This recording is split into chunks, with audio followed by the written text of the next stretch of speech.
Hello everyone, David Barron here. I just want to say hello.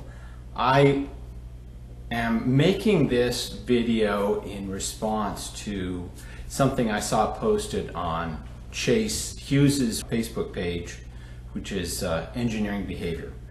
The post was by Ross Jeffries, who is a really great trainer, someone I've terribly abused too much in my life, and who is really good at what he does. He talked about taking part in I guess he would call it a self-awareness group called a large group awareness training. And it created a whole bunch of flashbacks to me. I commented on about my experience way back in the mid-1980s with a leadership group. I don't know what you'd call it. I'd call it a cult now, but it was a group called LifeStream.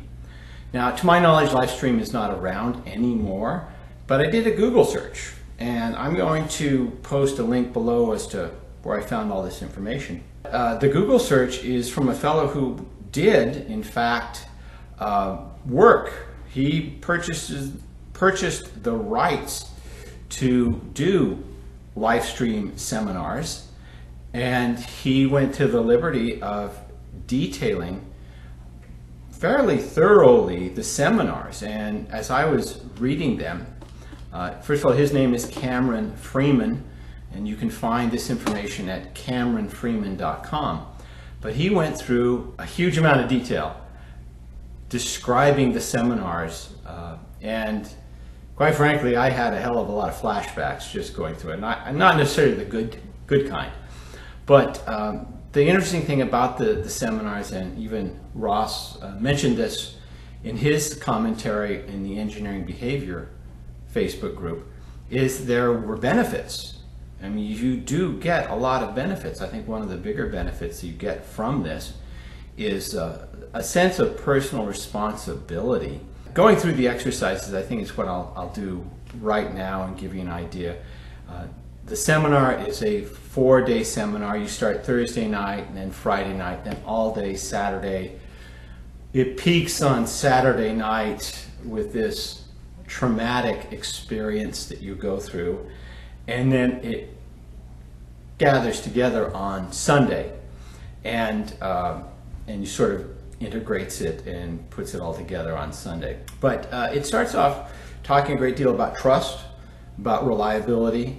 It talks about there are only two ways to get what you want out of life, and one is others will change how they treat you, which is not likely to happen, and the other is to change how you react to the world around you.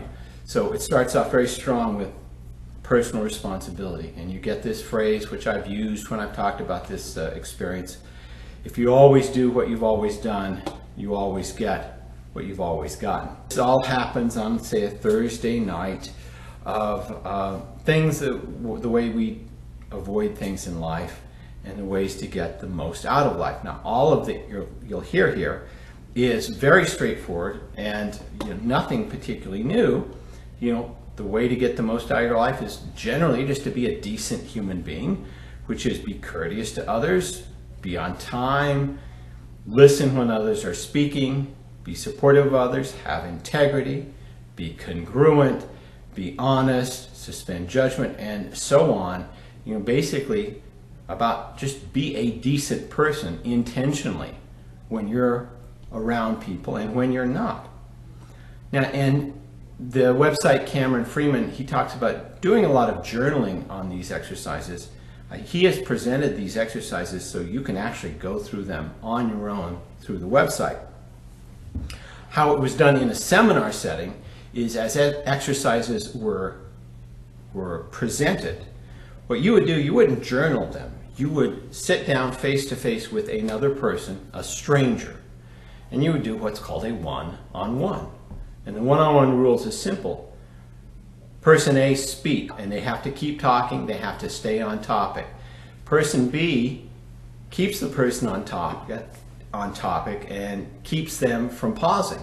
So you have this pressure of someone looking at you and you having to talk and talk and talk and talk and talk on topic. It's a very much more powerful exercise than you could possibly imagine. You really start doing a lot of archaeology, mental and psychological and emotional archaeology as you keep on topic with the exercises. It talks about the concept of trust and doing exercises on trust. This happens on the Thursday, it leads up into the Friday. You sort of feel on Saturday as you show up in the morning that things are starting to build and they get more involved and you feel more a part of the group. You start to fall into the group love bombing where everyone's supportive. But you also start to feel the pressure, which is there is a direction you're going toward. And if you're not going in that direction, you're confronted. You are made to feel uncomfortable if you're not going in that direction. All of this culminates on the Saturday night in which they do the red-black game. The way to understand the red-black game is the group is divided in half, and each group is sort of put in what's called the prisoner's dilemma. You can either be supportive of the other person and risk losing a lot, or you can attack them and gain something from it. But the bottom line is, in order to actually get the most positive points, both teams have to support each other. And the way the game is set up, if you're not familiar with it, you always lose. One team is always going to go back on the other, do a lot of backbiting, and at the end of the red-black game, the facilitator does this incredible, terrible sort of tearing you apart for not really understanding what life is about. That you have to give, you can't just take. It's not a competition, it's a cooperation. And you're left at the end of that Saturday evening sort of traumatized, wondering what the hell Sunday is going to be like. And as you enter into this Sunday experience, you go through what basically is the forgiveness cycle hypnosis process in a group, where you're there to forgive the people that hurt you, to forgive yourself, and it's incredibly cathartic. And it is still very traumatic. My personal experience and what I got from those 4 days was actually the very best. There was an intensive that was 7 days that just traumatized me even more and left me in a really, really bad emotional space. But it does make you evaluate life going through this training, and it does make you evaluate what you're doing and really force you into being personally responsible, personally accountable for your life situation. So I'm just going to invite you to look at the CameronFreeman.com website and the link I have below. I would love your questions and feedback. If you have taken the LifeStream Seminar or anything similar that is like that, I'd love to know your experience. And I want to, again, thank Ross for sort of pointing it out to me. Guys, take care. Talk to you later. Bye.